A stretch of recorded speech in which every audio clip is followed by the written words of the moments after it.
crowning this Scorched Sand Festival's champion! We look forward to their amazing entrance in the Charmony Festival! Let's give a round of applause to our aspiring young guests!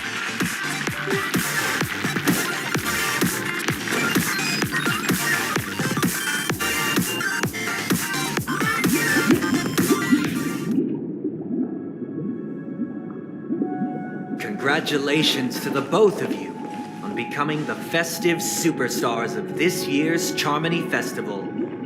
Before entering the Grand Theater, I, on behalf of the organizers, extend my sincere congratulations to you, wishing you joy under their radiance.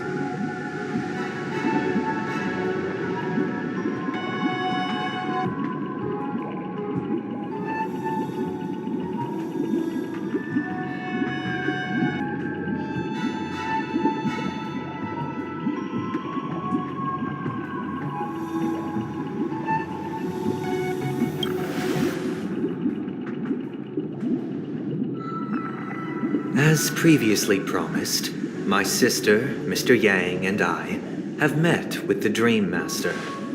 We delved into the truth about Penacony and its Stellaron, and have come to a consensus. Both I and the Oak family cannot acquiesce to your request.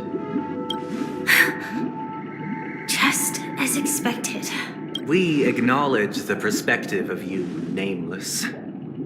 Penacony does require change, but not as you propose. The planet of festivities cannot and will not revert to a place characterized by chaos, disorder, or anarchy. Through your journey of overcoming obstacles, you must have glimpsed the essence of that era. The vulnerable ruthlessly eliminated, equality non-existent, common folk living precarious lives, eking out a dreary existence. Ultimately, only heroes like yourselves manage to achieve success. But I would dare ask, if you did not possess the special status of having a Stellaron, and you were but an anonymous and frail member among the masses, which Penacony would you prefer? A dystopia for the survival of the fittest, or a sweet dream paradise for all?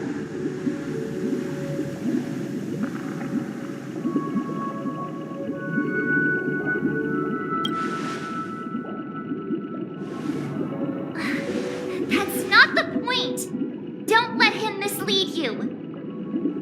Mr. Sunday, even if the members of the Oak family can't fully agree on what to do about the Stellaron, now's not exactly the time to be holding an extensive discourse about Penacony's past and future, is it?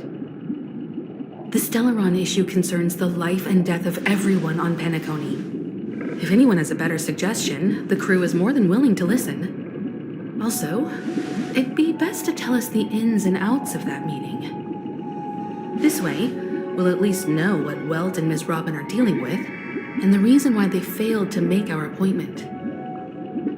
Ah, Navigator. That is precisely my intention. With all present, let's begin by discussing the details of that meeting.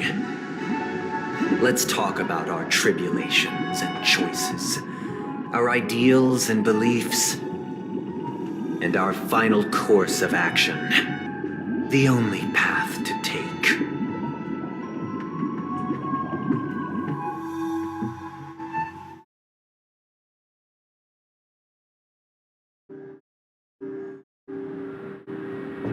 You mean to say that for the longest time, there have been scoundrels who would use this the Charmony Festival that I have bequeathed to the masses as a tool to realize their ambition? Indeed, Dream Master. Once the Charmony Festival begins, the Stellaron's powers, along with the song, will be broadcast across the entire planet of Penacony. And then everyone in their dreams will be unable to awaken. This is indeed surprising to me.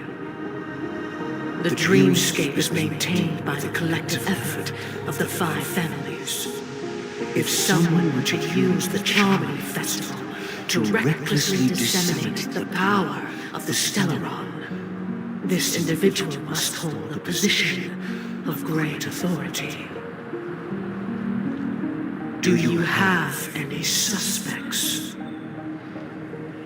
I'd like to ask, did you really not know of the Stellaron's existence?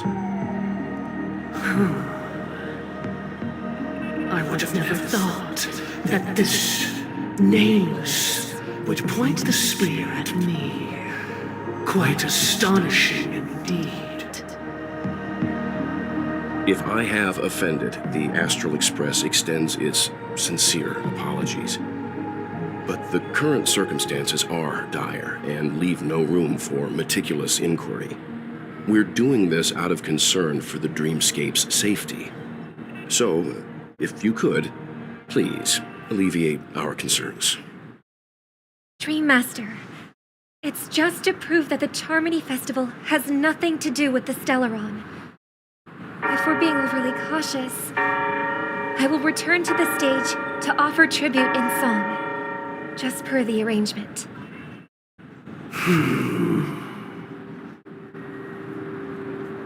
Sunday, Robin, I've watched you two grow up and know your dispositions like the back of my hand. Both of you, right now, can surely be lauded as their most devout advocates. I already know your resolve. The magnitude of this matter is enormous and cannot be taken lightly.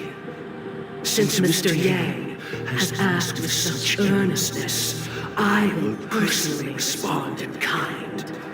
If there is a need, the entire Oak family will be mobilized to heed your call.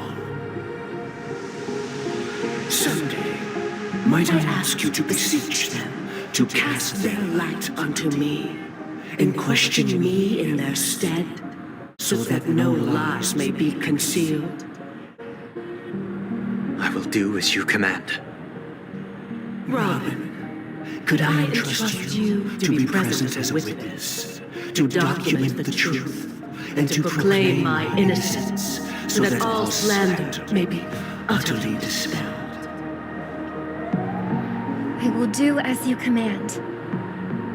May thy will be carried out on earth, just as it is in the heavens. Oh, triple-faced soul, please sear his tongue and palms with a hot iron, so that he will not be able to fabricate lies and make false vows. Let us begin. There is nothing else to prepare. Understood. Question. Have you devoted your life to your god, never worshipping other gods? Naturally. Do you love your god as you do yourself, always heeding their admonishments? Naturally. Have you strayed from the path expected by your god, betraying their name? Never. Have you ever been inordinate with your asks of your god, coveting more than the foundation of the creation itself? Never. Then, a final question. Do you swear to fulfill all vows, past, present, and future? With the Eon as my witness, if I do not deliver on my words, or if I renege on my vows, may I be cursed in accordance with divine law. They have seen your faith and have endorsed your faith. With this, it can be evidenced. Just a moment. What is it, Mr. Yang? I have another question I hope to have answered. To my understanding, the family's harmony and prosperity have never relied on so-called divine laws. But God, you both mentioned, are they truly Shipe? Mr. Yang should know that those belonging to the family toil together as if they were kin, embracing solidarity and unity under their light. All duplicity is laid bare before the harmony. Such a delicate and complex symphony. Which other god could perfectly harmonize this, if not for the Great One, Shipe? Perfectly harmonize it.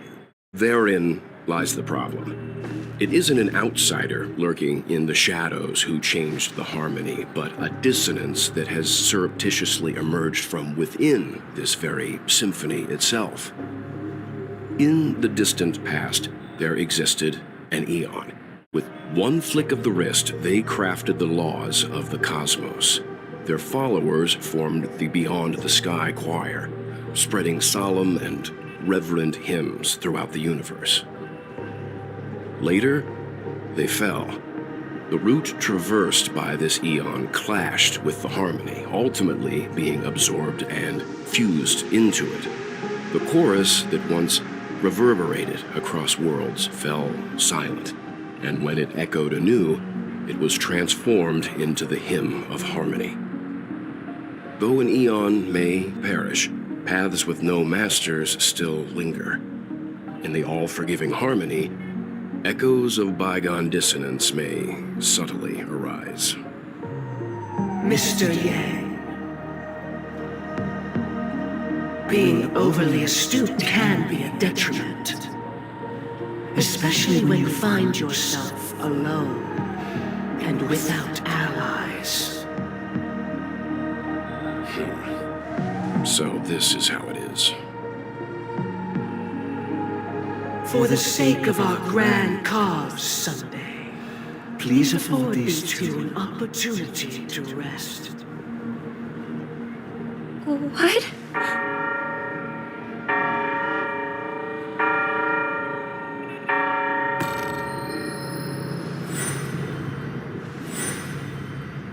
Sorry, Robin. It's just you. I did not wish for you to know this. It's a pity that things have turned out this way. So, this is the true reason I can't sing? The shadow that envelops Penacony is actually... We were never children of the harmony. Our ideal paradise could not have been crafted by Shipe. True bliss can only be guaranteed by the one who transcends the many. Within the foundation of law, humanity establishes civilization, and through harmony, we obtain order.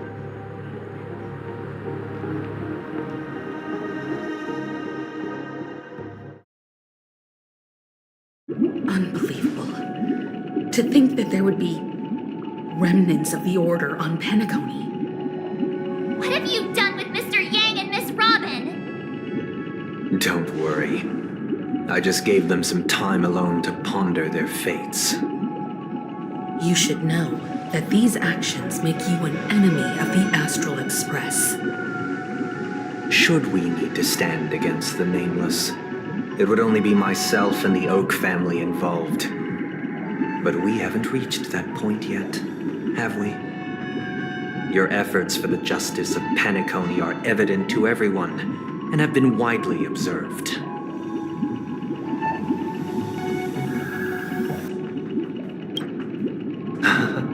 Patience is a virtue. However, I won't hold it against you. On the contrary, I'm here to make my intentions clear. If it is the order that drove you to imprison Welt and Robin, and you're using them to coerce our compliance, then there'll be no point in entertaining any type of discussion. You're mistaken, Miss Himiko. They are in very safe hands, and just as the family has always proclaimed, no one can be harmed in the dreamscape, least of all in the beautiful new world belonging to the Order. Penacony and the entire universe have witnessed far too much innocent bloodshed. The strong wield their blades against the weak, and the victors push the vanquished to the brink of life. Natural selection. The world abides by this principle, establishing the well-being of humanity atop the corpses of the downtrodden.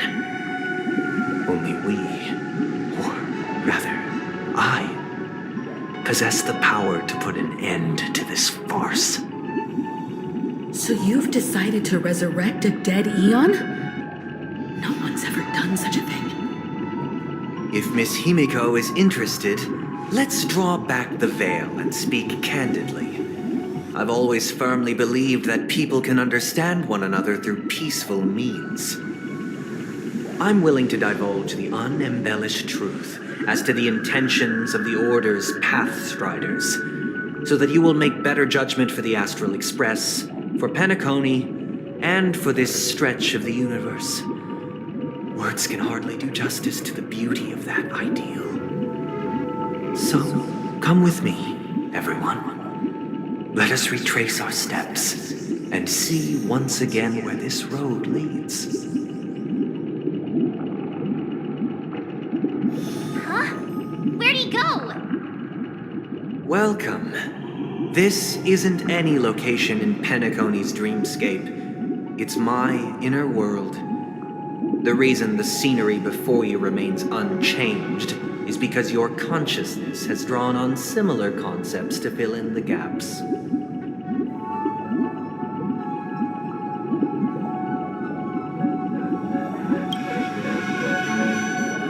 That means... Did you do the same to Welt?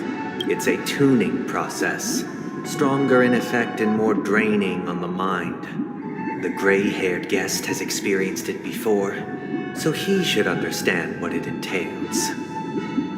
Tuning allows you to intuitively grasp my feelings, which also means that I cannot hide anything from you. Now, everyone, please look at the huge screen. The road we once took begins here. From this point on, you will witness the numerous decisions I've faced. I've selected a portion of these to share with you. I believe after going through similar predicaments, you'll be able to better understand my thoughts. Let's begin. The first decision. A story about a baby bird. This story happened when Robin and I were very young. We were victims of the Stellaron disaster, and the family's Mr. Gopher Wood, who would later become the Dream Master of Penacony, saw that we siblings had no one to turn to and took us in. Later on, Robin and I lived a time with nary a care in the world. One day, after dinner, while my younger sister and I were lounging about in Mr. Gopher Wood's yard, we spotted a fledgling Charmony dove all on its own. That baby bird was tiny. It didn't even have all of its feathers, and it couldn't sing. When we found it, it was already on its last breath, having fallen into a shrub, probably abandoned by its parents. We decided to build a nest for it right there and then. However, thinking back, that winter was unusually cold, with fierce winds at night in the yard, not to mention the many poisonous bugs and wild beasts in the vicinity. It was clear that if we left the fledgling in the yard, it stood no chance of surviving until spring. So, I suggested we take it inside, place it on the shelf by the window, and asked the adults to fashion a cage for it. We decided that when it regained its strength enough to spread its wings, we would release it back into the wild. The tragic part, something that we'd never considered, was that this bird's fate had already been determined long before this moment. Its destiny was determined by our momentary win. Now, I pass the power of choice to you all. Faced with this situation, what choice would you make? Stick to the original plan and build a nest with soft net where the Charmony dove fell. Or build a cage for it and feed it, giving it the utmost care from within the warmth of a home. I eagerly await your answer.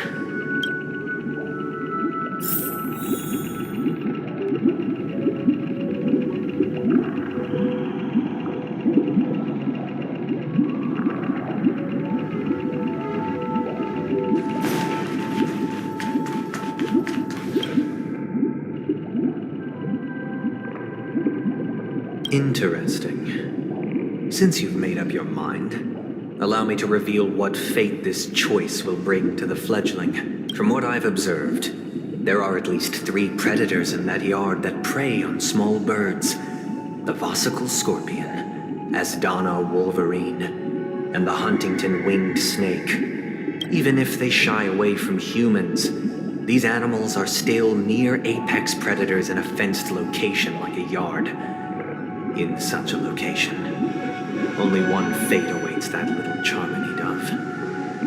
A painful death. As for the choice you made, I am deeply sorry. Now, let us advance to the second decision. This time, it's the story of a dream chaser. This story happened when I was appointed as Bronze Melodia, a position exclusive to the Oak family, charged with listening to the problems and vexations of dreamscape residents, and providing them with... It was during that period that I had the opportunity to hear voices from all corners of the dreamscape. Joy, sorrow, Aaron. He was a dream chaser, and an illegal stowaway. Just like the rest of them, he came to Penacony in search of a better life, except that, to most people, the price he paid. I suppose you could. He told me, I sold everything I could at home. The house, the land, even his 2 children. He said he had a plan in place. He would buy back his children once he had made his fortune, and enjoy Penacony's beautiful dream with them. Alas, his plan to smuggle himself was somewhat clumsy, and he was sniffed out after hearing the dream chaser's story. I immediately appealed to the Bloodhound family to cease their pursuit. That way, at least he could live peacefully. But I'll tell you the outcome soon. For now, I'd like you all to make a choice. Will you do as I did and try to convince the Bloodhound family to stop their pursuit? Or will you remain silent, leaving him to languish while the hounds are hot on his heels? And I look forward to everyone's decisions. Who knows? Perhaps they might even alter the outcome.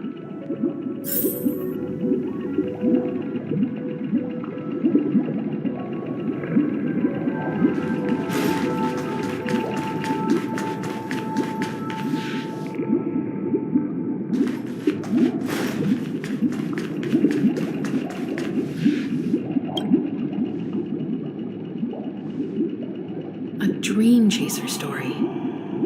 If I acted up at, what cruel repercussion would this choice result in?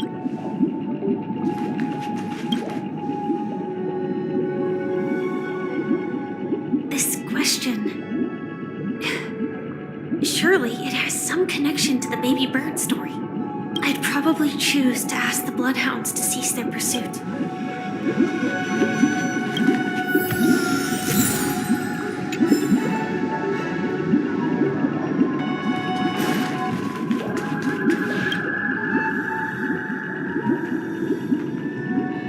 It seems illegal stowaways are really quite common on Penacony. But that guy in the story, I don't think he deserves any. He sold his kids to chase a dream. With that thought, there's only one choice. Let the...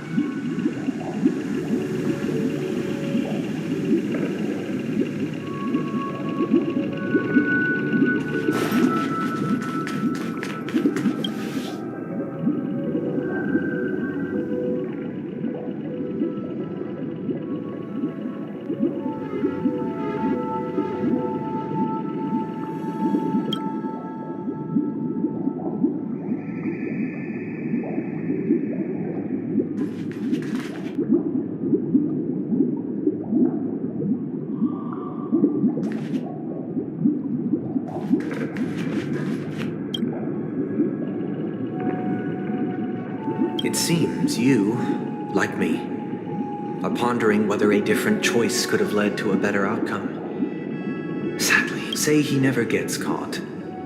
He would only die from delirium. The methods with which illegal stowaways enter dreams are unorthodox, not flawless like the hotels. Living in the dreamscape would be a mere pipe dream, should he be apprehended. Could the hounds afford to turn a blind eye? The answer is a definitive no. They couldn't bear the resulting consequences, and thus wouldn't dare extend as to your choice. I once again offer, and the story this time. This story happened the day I was appointed the Oak family head. At that time, Mr. Gopherwood was the current Dream Master, and as per his wish, we had a private conversation. What surprised me was that the Dream Master had only come to deliver a letter to me. He let me read its contents, and it was a letter from my sister. The letter contained the usual pleasantries, anecdotes from her travels, nothing out of the ordinary. Just as I started wondering how this letter related to our discussion. Do you know who wrote this letter? My sister, of course. But why would you personally visit me to hand me a letter from my sister containing mere trivialities? To help you grasp the full scope of this issue. Do you know where Robin is at this moment? From what the letter indicates, she must be in Caspelina 8, correct? She's touring there right now. Correct. Has she mentioned anything about a stray bullet? A stray bullet? What? A war has broken out on that planet. It is because of this very reason that Robin chose this destination. To spread the word of the Harmony.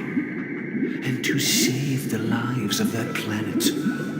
She personally made for the front lines. She hoped to ease the people's suffering with song, and was willing to brave mortal danger to deliver the IPC's medical supplies. Unfortunately, stray bullets show no such condition. Is she all right? If the operation was successful, she should probably be recovering in the field hospital. By the eon above, the bullet struck her neck directly, yet possibly as a reward for her consistent deeds of harmony. It didn't hit any vital arteries. Once you've attended to your outstanding tasks, it'd be advisable to write her back. Those damned savages! I'll pack my bags right... Now you understand why she always wears such elaborate neck ornaments, don't you? How could this happen? It's all in the past, so please don't worry. Likewise, I've prepared one last quest because this is merely a figment of imagination. A nightmare that has haunted. Would you still support Robin's journey on the path?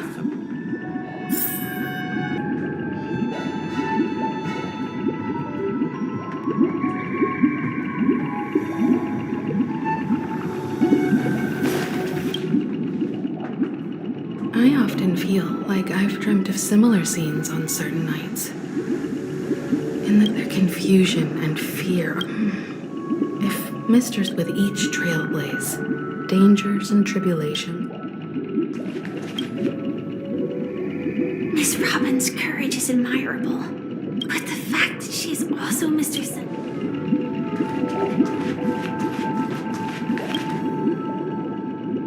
I can't believe that.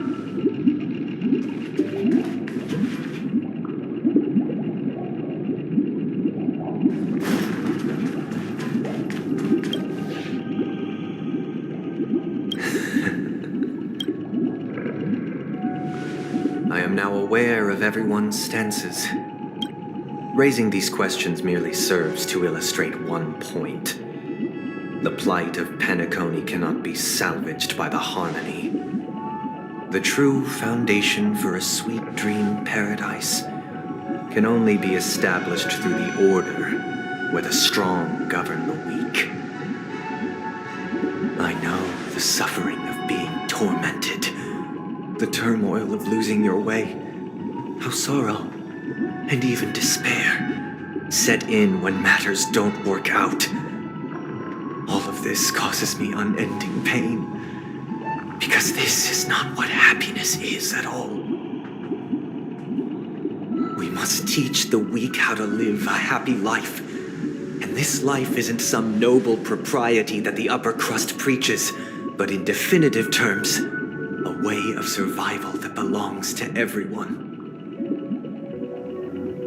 So what is your definition of living a happy life? Good question. Human consciousness is fundamentally an illusion, a cage known as self-worth. People lured in by this illusion make mistakes, yet still ask that external influences bear the burden. When one mistake after the next permeates the masses, they become impossible to trace. Thus, the amassing of these individual cages culminate to form a prison, a place dictated only by the rule of survival of the fittest. Nature is always accompanied by predation and sacrifice. Its antithesis is known as order. That is what I want to do. Unite people's happiness under the banner of order. They won't need to make bitter choices any longer, nor face the weaknesses of humanity. They can cast aside their primal instincts to build a haven for mankind. Simply describing thoughts is far too abstract, so allow me to provide a simple example. As you all may know, there are societal norms like weekends and long weekends that exist on some worlds. During these hard-earned rest days, people are given the chance to extricate themselves from the stresses of everyday life, allowing a certain tranquility to return to their souls. And it is only on these days that people do not have to adhere to the law where the strong prey on the weak. They can live out their lives happily during these brief intermissions. It's just a pity that 2 or 3 days are still too fleeting compared to the span of a lifetime. From where I stand, society's ideal system should be 7 rest days. Following Sunday, there should ensue a second, a third, and indeed an infinite procession of Sundays. This should be the face of the new world. Idyllic, eternal, peaceful days. And thus, every person can return to their base selves in this utopia. Some gaze in reverence at the stars, pouring their whole beings into calculating the distance between us and the isolated world of Pagana. Meanwhile, some seek refuge in quiet corners, holding one another, unencumbered by the chains of unwelcome obligations. There would be no need to bear the hardships of reality. Only in this way can humanity face the inevitable end with the purest of spirit. living a life of dignity. This is what it is to live in bliss. Miss Firefly, you who are stricken with entropy loss syndrome, you of all would surely understand this.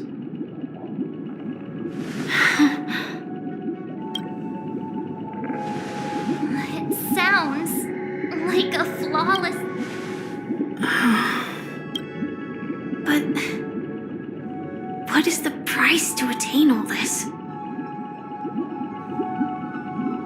The cost is minute, merely a personal and eternal sacrifice. If this paradise is to be maintained for everyone, someone must remain trapped in solitary awakening until the end of the cosmos. Awakening. Which means that this so-called paradise is still a dream. Stepping into this paradise means forsaking reality, correct? It is not forsaking, but transcending. Flesh, blood, sorrow, weakness. If the physical is the root of spiritual suffering, it is only logical that we defeat it. But in this supposed bliss, people won't have defeated their demons. The chance to overcome their tribulations would be forever lost to them. In other words, it is an escape. That's another way of understanding it. But there is no shame in escape. On the contrary, the seeds of escape exist in everyone's hearts. Don't you agree, Miss Firefly? And as to why we sleep, it is because we are afraid to awaken from our dreams. But this is not in conflict with the grand plan. Only in acknowledging this can we truly understand the frailty of human nature, and from there, show compassion and protection.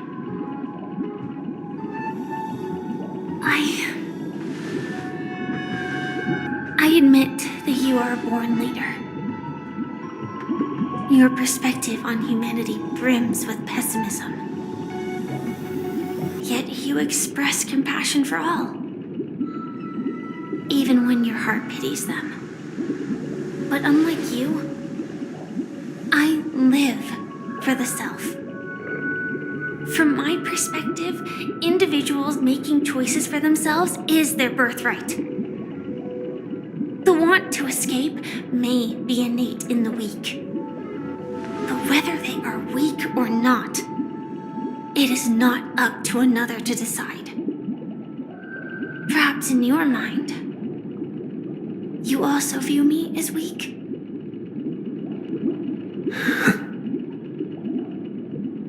Because I don't think so.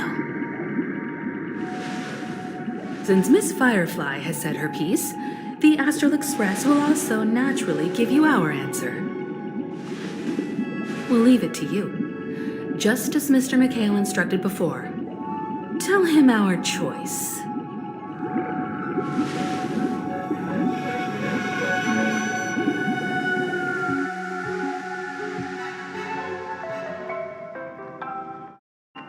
What is this place?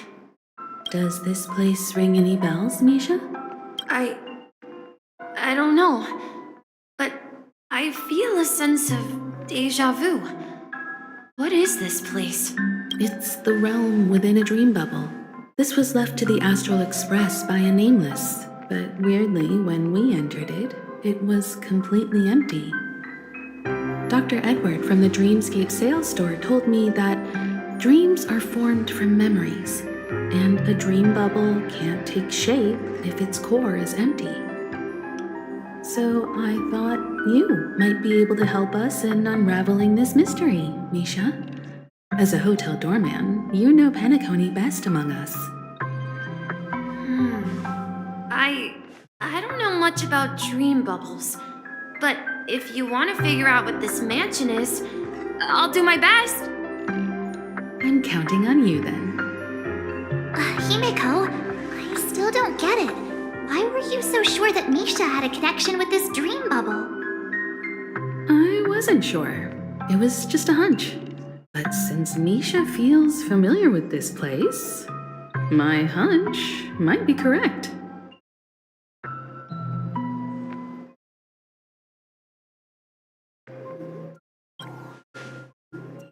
Exactly. This is where you and Firefly encountered death, which we now know as dormancy. Considering its connection to Dreamflux Reef, it's not surprising it appeared here. The question now is, who brought you here?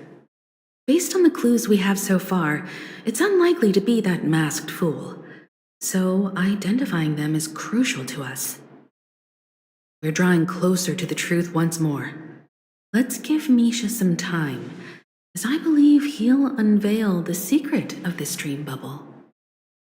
All right, but there are doors all over the place.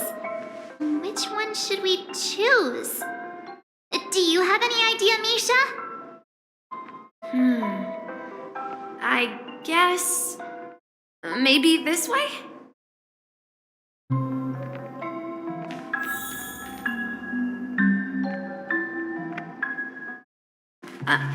I'm not entirely sure, but let's give it a try. Wait, you managed to choose the right door on your first try? Weird. This place is quite different from the hotel. But I feel like I've been here before and even lived here for a while. If I remember correctly, there should be a fireplace down that hallway. Clocky and I used to sit by the fire, listening to the crackling of firewood. And the room on the other side was the toy room. I loved spreading out all the toys from the box on the floor and making up stories for each of them. Hold on. This doesn't make sense. Didn't I grow up in Dreamflux Reef? So, what is this place? This could be a case of amnesia. But don't worry, Misha. It's common for everyone to forget certain aspects of the past. Those memories haven't vanished. They're just lying in the depths of your mind. We can surely get them back. Since this place seems familiar to you, why don't we explore a few more rooms and see if you can recall anything more? Yeah, then let's check out the rooms I just mentioned.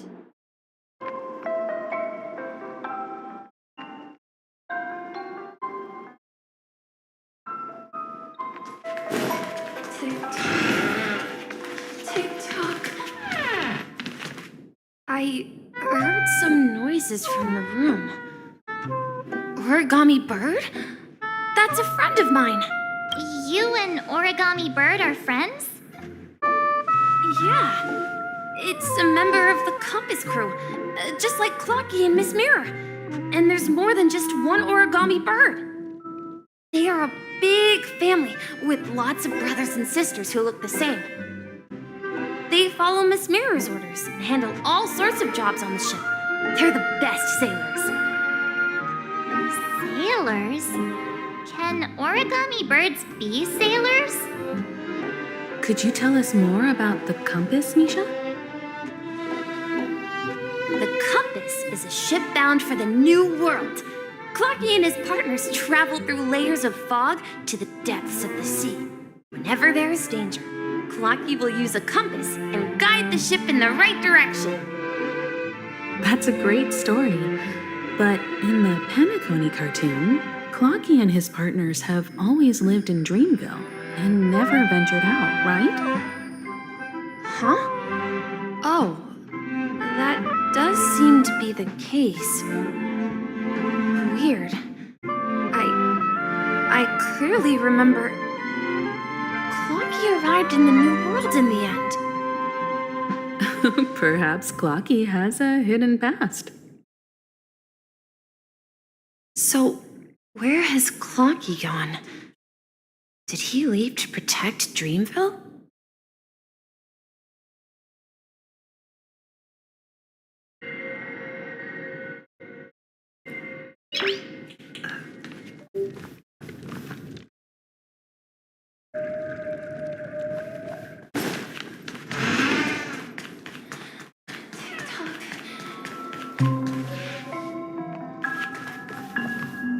Mikhail, that's the name.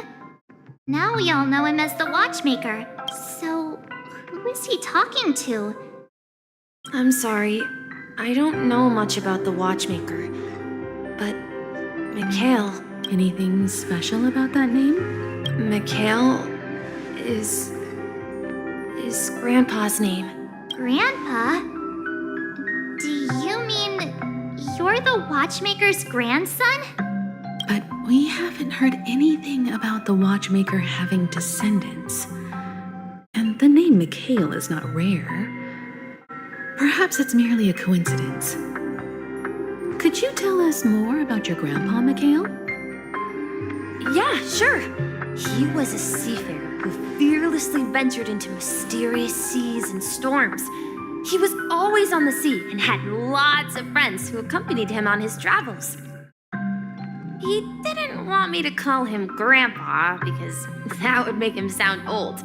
He believed he was still young. The name Mikhail was given to him by his parents, Mihaly and Elise, both renowned seafarers. Every time he came back, he'd share his logbook with me and tell me about his adventures at sea.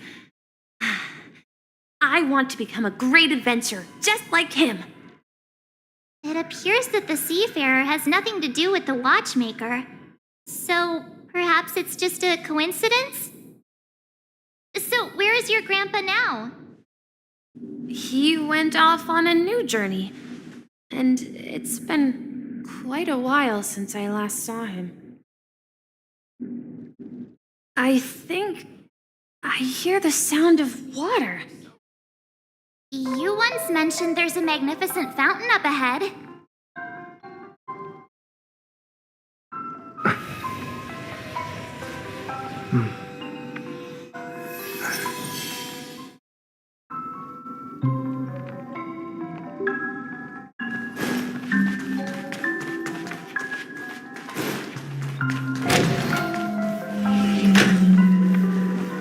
Look, there it is!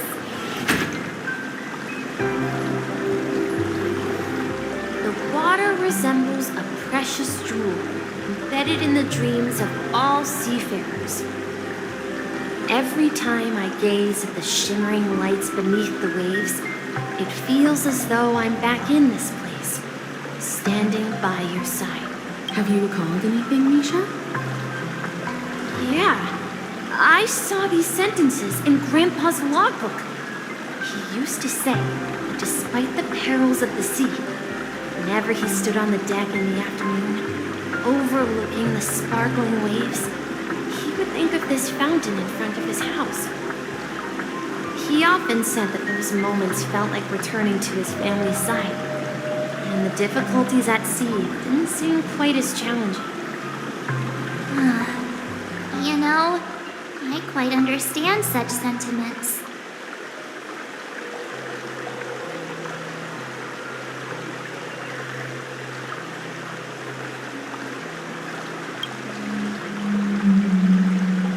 Hey, don't tease! I was just being a bit sentimental. Perhaps every adventurer far from home carries a fountain within their soul. Even though the other side of the sea remains shrouded in the unknown, the fountain in front of his house serves as a compass, leading him back to his cherished ones. Yeah, while Grandpa was at home, we would stand by the fountain and place the compass, a toy boat that I made, into the pool. Back then, I would ask him when I could go on adventures like him, and he would always laugh and say I was still too young. It seems this Mikhail is truly a seafarer and has nothing to do with the Watchmaker. Yeah, Based on Misha's recollections, the scenes in the dream bubble appear to be his childhood memories. But this raises more questions. According to Misha, he was clearly born on an oceanic planet and led an ordinary life, with no connection to Penacony at all. Could this be some sort of metaphor? Perhaps the sea refers to the memory zone. I'm sorry. I don't know, but my memories keep pouring out uncontrollably, like water flowing from a fountain. Perhaps I'll remember more things if we go further.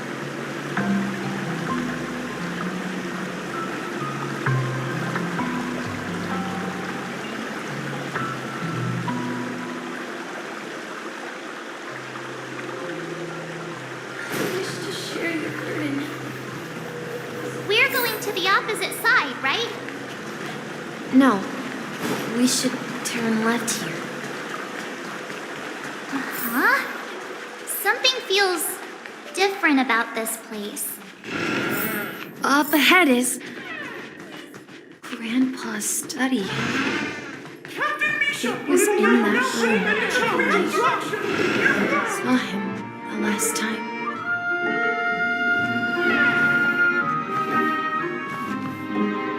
The atmosphere in this room feels totally different. Misha! You finally come! Clocky! You're here! Yeah. This is the room where we first met each other. Are those books on the bookshelf logbooks left behind by that seafarer? Yeah. Whenever he came back, he placed a logbook on the bookshelf in his room. They contain records of his expeditions to every corner of the world. He described our world as a fountain. At some point, the sea started to gradually swallow up the land where people lived. To ensure that everyone had land to settle on, he had to continue exploring the sea in search for the source of the rising seawater. On that day, he called me to his study, telling me that he was embarking on another journey. However, I could sense the gravity in his expression. It was the same look I had seen on my father's face before his final voyage. I asked him if I could go with him, but he said that my adventure lay elsewhere and told me to stay home and patiently await a certain sound at the door. What sound? He told me about a vast ocean in the sky, an ocean of stars. He spoke of a train that transports children with a desire to venture far away, traversing the sea of stars without ever stopping. He said that he knew the crew on the train, and that he had asked them to take me along. He said the journey I had always dreamed of would start there. A train? Could it be? It's the Astral Express. I remember now. Grandpa's friends are a group of nameless who came to this world to resolve a disaster caused by a star. Then, he gave his pocket watch to me. It was his cherished treasure, appearing in every one of his adventure tales. He explained that difficult times were ahead, but assured me that the watch would guide me. He said, as long as I kept moving forward, I'd eventually reach my desired destination. And then, it was as if I heard the distant sound of a train whistle echoing throughout the room. Exactly, Misha! And then we followed that whistle, didn't we? Yeah. I think I can still find the way we took back then.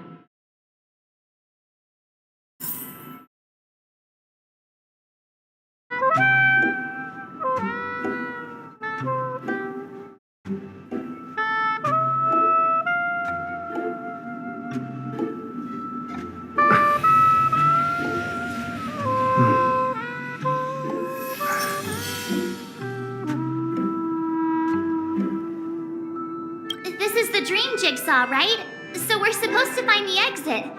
But where can we find the last piece? Do you remember? You said you obtained a mysterious shard when you stumbled into this place.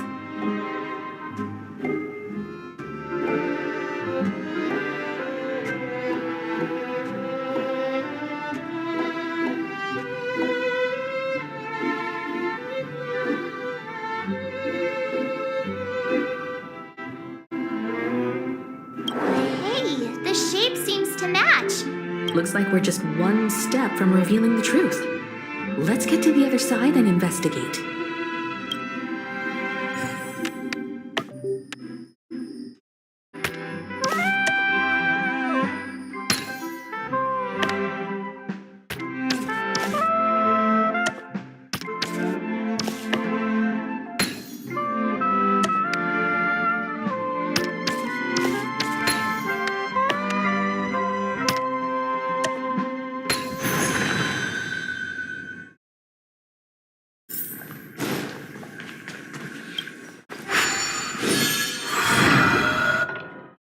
This is it. This is my room of clocks. While I spent my time waiting for Grandpa to return from his voyage, Walter gave me this workshop, and it became my secret base. Here, I learned how to repair clockwork and gears out of my fondness of precision mechanics. In my dreams, I was the captain of the compass, embarking on adventures with my companions, Clocky and Miss Mirror, in search of the new world. I was born and raised here. So, this building in the dream bubble is your childhood home? Yes, but not exactly. To be more precise, this dream bubble itself is my home. Looks like you've remembered everything now. Wait. Why does it feel like everyone else knows something I don't?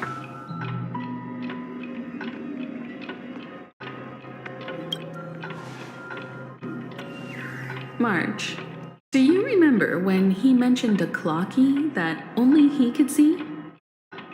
Yeah, the little guy here, right? But we all saw him in Dreamflux Reef, right? And Mr. Yang even greeted him. Looks like everyone on the Astral Express has a childlike spirit. The answer lies in the Astral Express. His experience shows that neither Firefly nor Acheron can see this clocky. And when we were in Dreamflux Reef, you may have noticed that for some reason, nobody outside of the crew had ever talked with Clocky.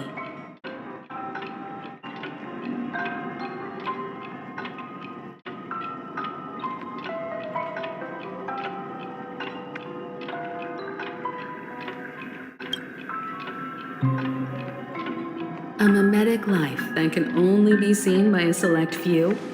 It's just like a hidden message left by someone for the nameless. But Misha can see Clocky too, right? They even grew up together. But Misha hasn't started the way of the Trailblaze yet. That's the key to the mystery, March.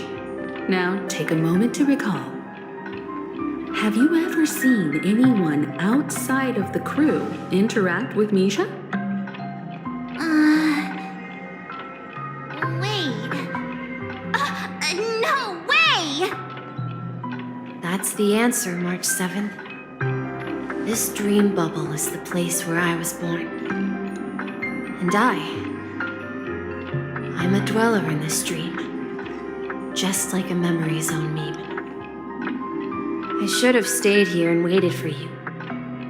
But when reality and memories merged, I unconsciously pushed open that door and left the bubble with Clocky.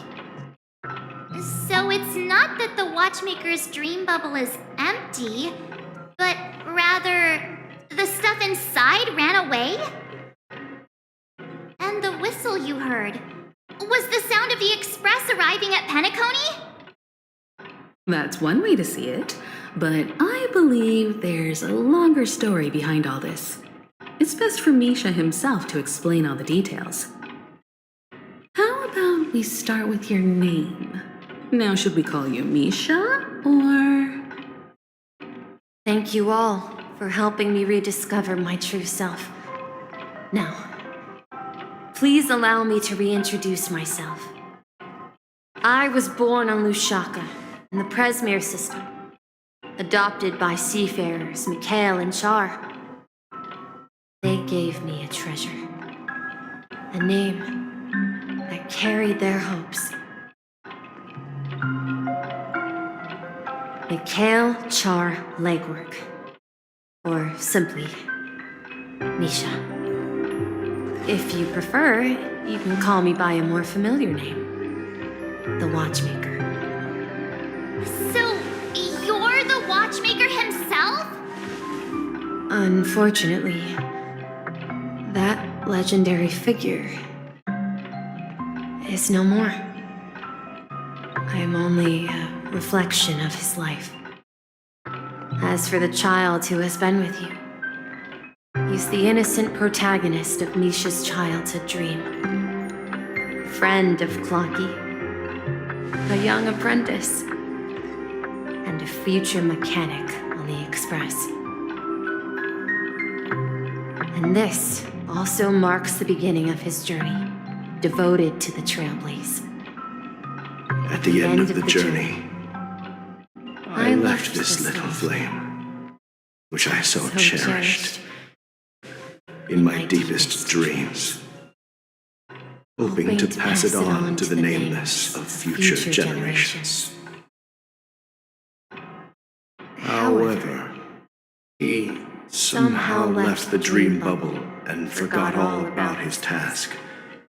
I apologize for all the confusion this caused. Because he was born with a desire to trailblaze, wasn't he? I don't think Misha has forgotten his role as a guide. He remembered it, and that's why he mistakenly appeared as a hotel doorman in his dream from the very beginning. The one who brought our unconscious friend here must have been Misha. If that's the case, we encountered the Watchmaker's legacy from the beginning, didn't we? Well, I have a sarcastic friend who says I always take big detours and end up back where I started. Perhaps that's what every nameless has to go through. But in the end, you found me. I'm sure you're all wondering what my legacy is. I believe my hound has mentioned the Stellaron and my wealth.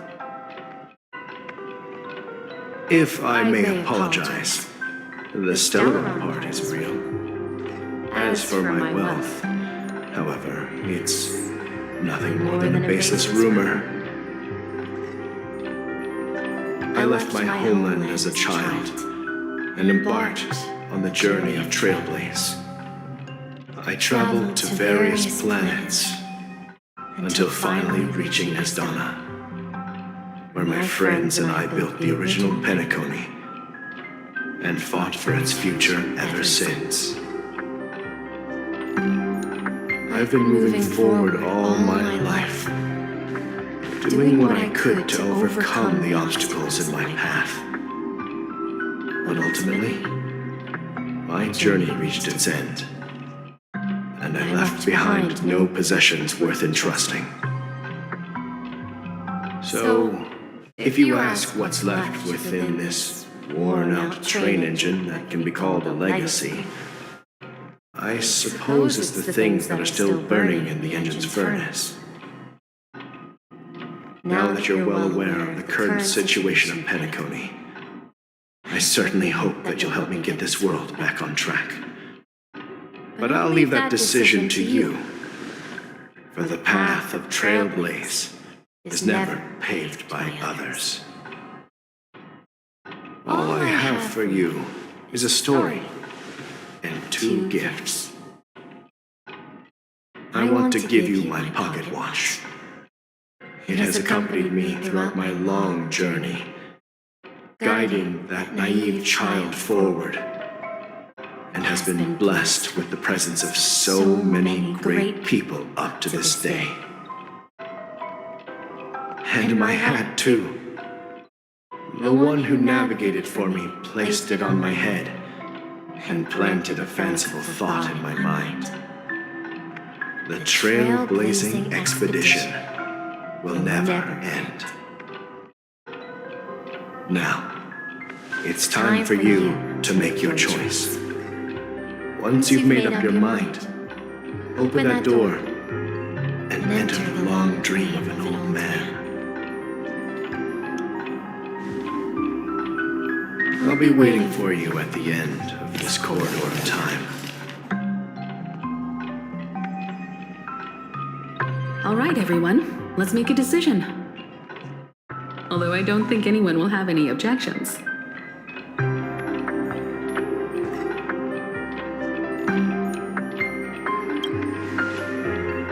Of course. We've come this far. Surely there's no other option than moving forward. In that case, it's unanimous. Then let's proceed together to the end of this stream and tell Mikhail our decision.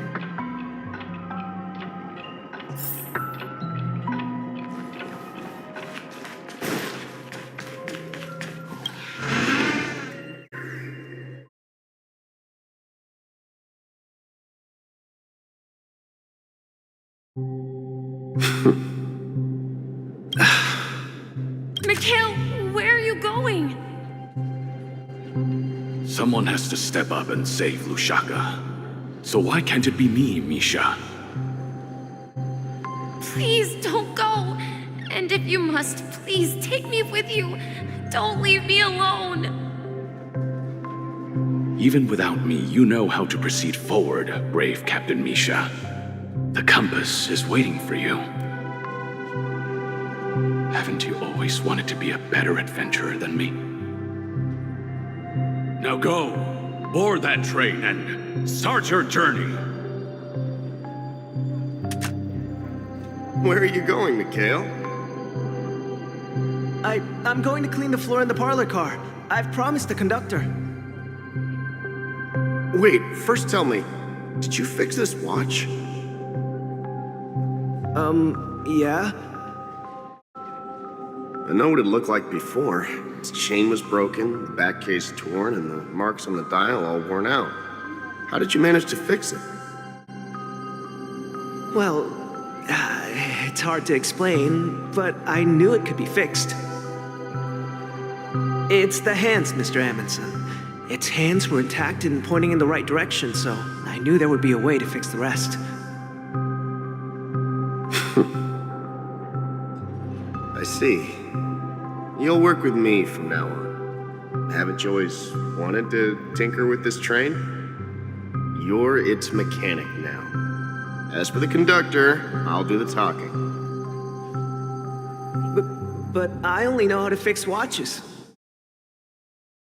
Don't worry. You've got what it takes. I'll teach you what you need to know. Where are you going, legwork? It's time to head to our next stop.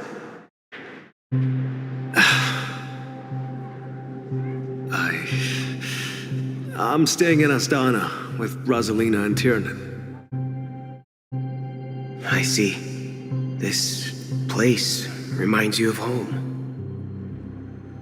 The people of Astana have only achieved a tiny victory and still have a long way to go towards true freedom. Hanunu needs us. Don't worry, not all journeys lead to the stars. Even if I leave the Express, our path of Trailblaze will continue.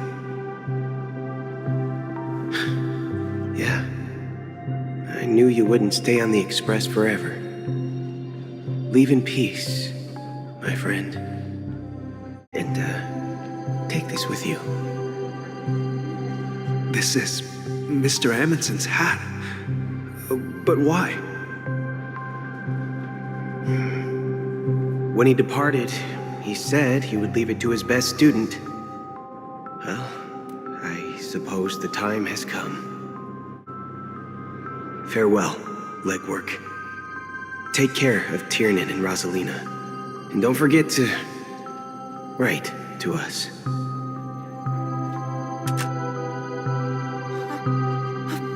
Where are you going, Watchmaker? Don't worry, Micah. Just going on a little trip. Someone has to be at the forefront of the interstellar frontier, and I'm the only former nameless in Penacony. So why can't it be me? Because you're all we have. Have you forgotten about Tiernan? The cosmos is way more dangerous now. What will happen to Penacony if we lose you too? But what will happen to Penacony if we don't find a way out? Ah, Tiernan. How could I ever forget him? I've spent countless sleepless nights asking myself why I didn't go with him back then. We Nameless won't stop. Don't worry, Micah. It's just a matter of getting back to my old profession. Just wait for me to come back. But if, and it's a big if I don't come back in one piece, then you'll become the next Watchmaker. Where are you going, old man? Oh, you're here. Answer my question. What are you up to? Relax, Gallagher. I just came up with a great idea. Wanna hear it? Oh, come on.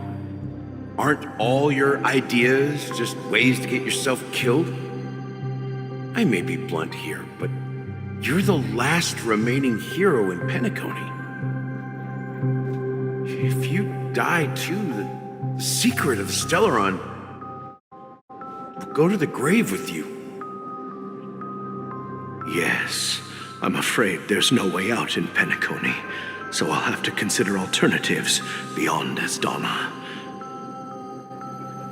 We'll organize a festival using the Watchmaker's legacy as a facade and send invitations to the entire cosmos to gather people here. So, a desperate struggle against the family? Desperate? Don't we have you here, my friend? This task is challenging, but what hasn't been challenging for us along the way? Well, whatever you do, remember, make sure to send an invitation to the Astral Express. Misha!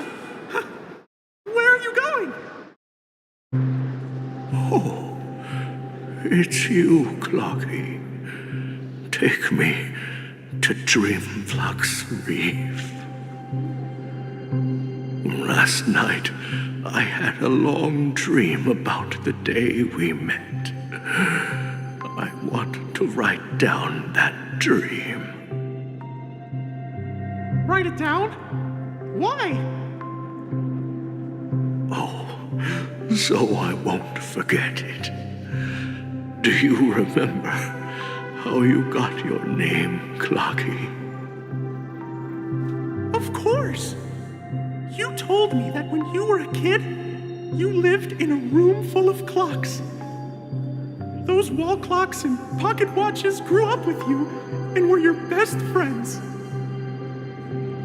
Yes, but what I didn't mention was there's a funny misunderstanding behind it.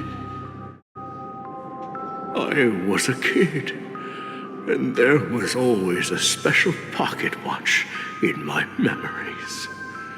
It was with my grandpa, guiding him on his sea voyages and leading the way in his every adventure story. I wanted to have a pocket watch like that too. And that's when you appeared in my dreams. Yeah. Every night, we boarded the compass and set sail together. But you know what? It wasn't until the day my grandpa gave it to me that I realized it wasn't a pocket watch at all. It was a compass.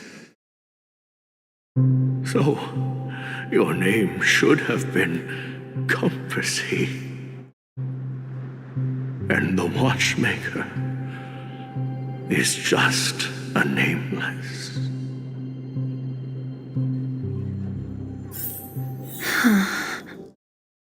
We've arrived at Dreamflux Reef. So, where to next? You know, Clocky, I don't think I'll be going anywhere else.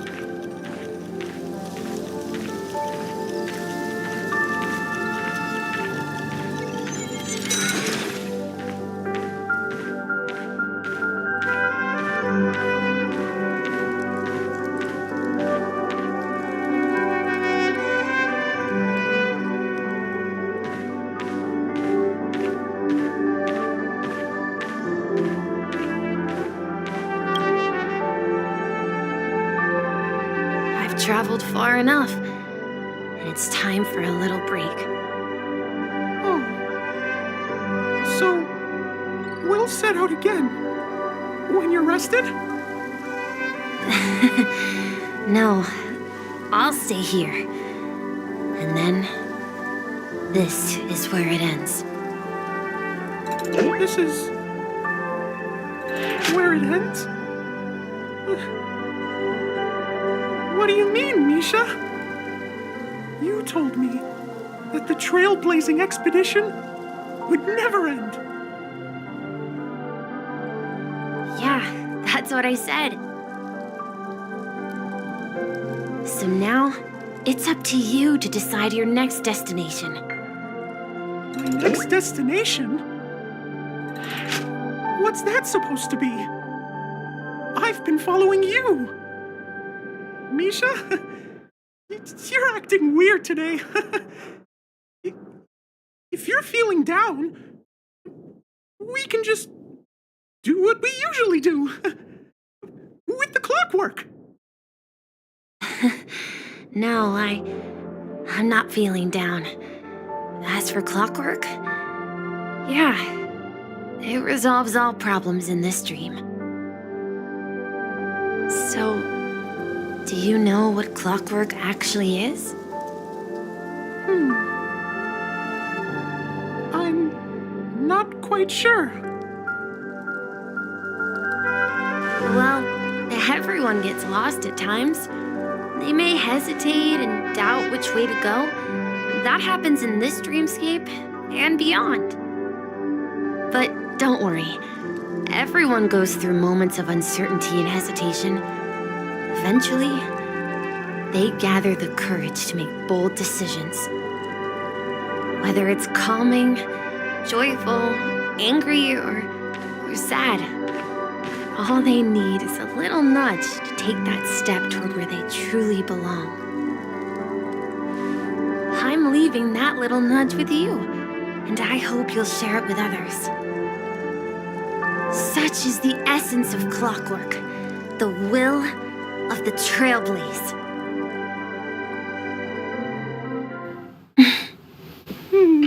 Clocky's hands spin around non-stop, indicating confusion, frustration, and weakness.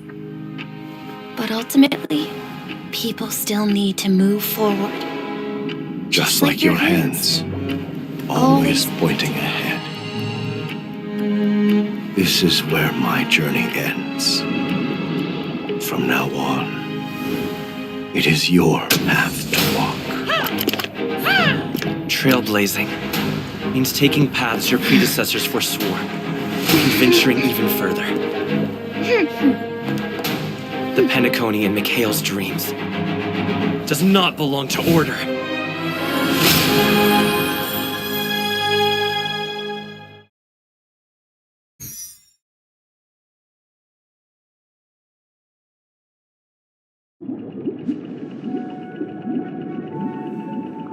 I can't believe that Eon would cast a glance at Penacony at a time like this. Is it because of the resonance from the legacy of the Trailblaze? Or perhaps the bond between you is so strong that it even impresses an Eon? Well, there might be another possibility. Perhaps they want to witness, on behalf of the fallen Eons, who will hold the future of Penacony.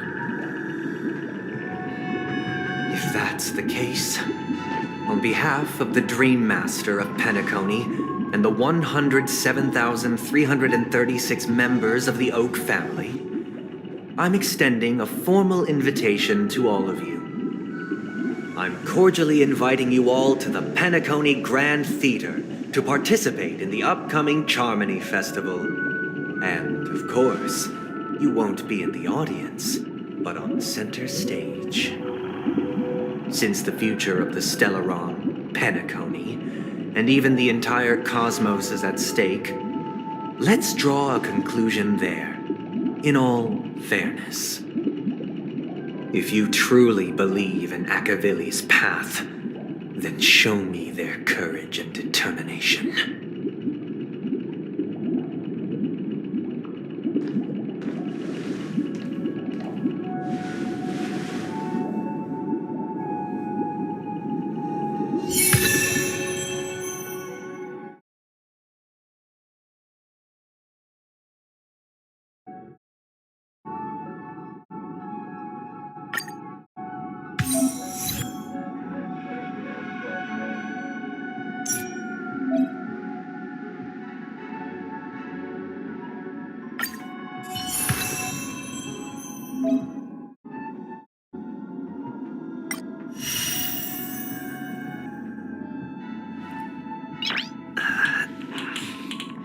Nice.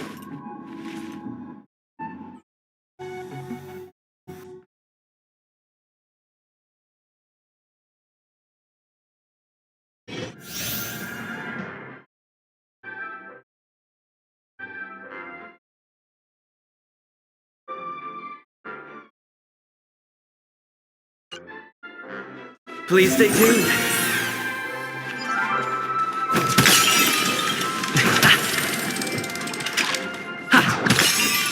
Please stay tuned.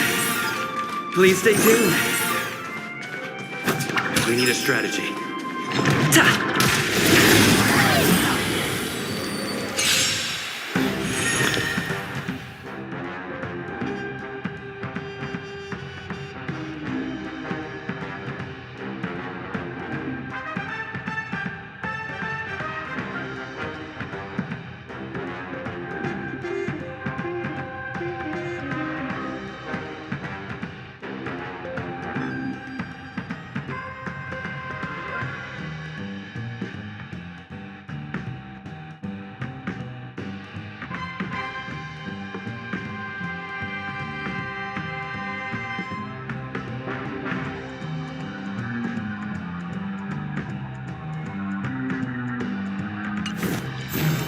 Time to test our rapport. Dreams do come true.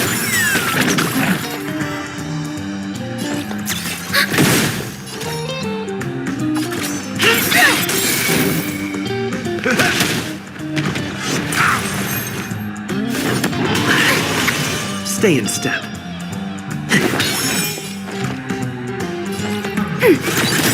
Enemy data net marker activated. Time for a good old counter.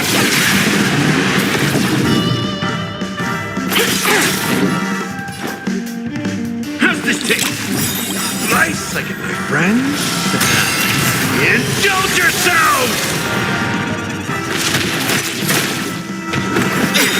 The mood is set just right.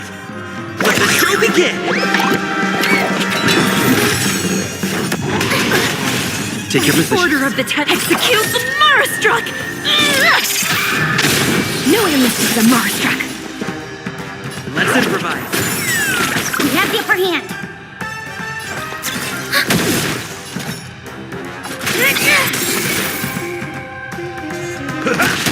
Stay in step.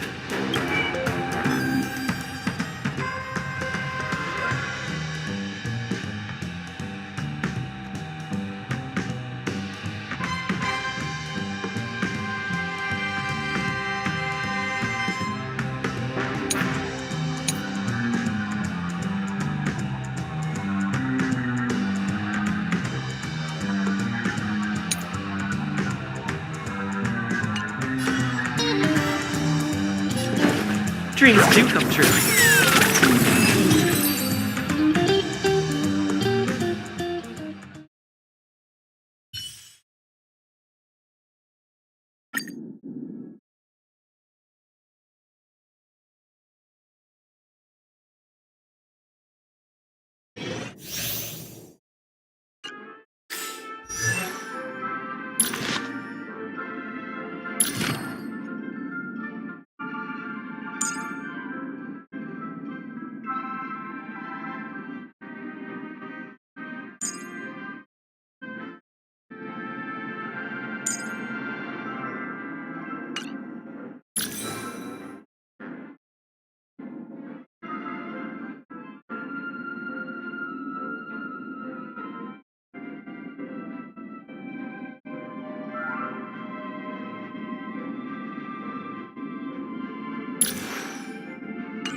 Before our paths diverge, savor the shared journey.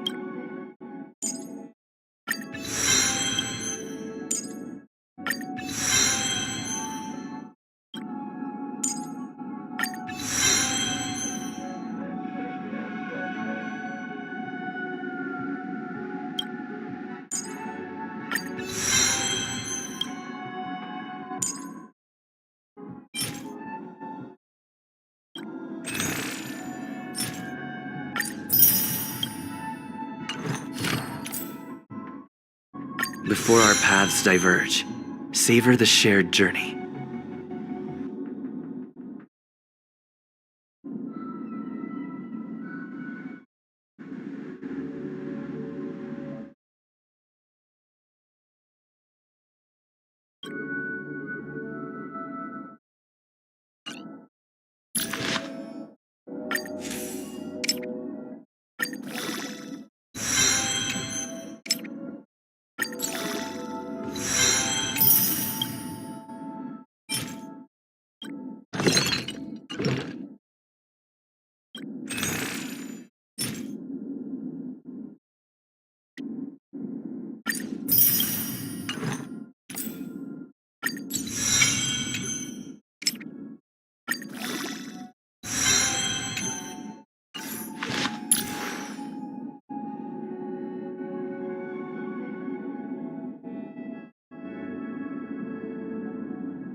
Nice.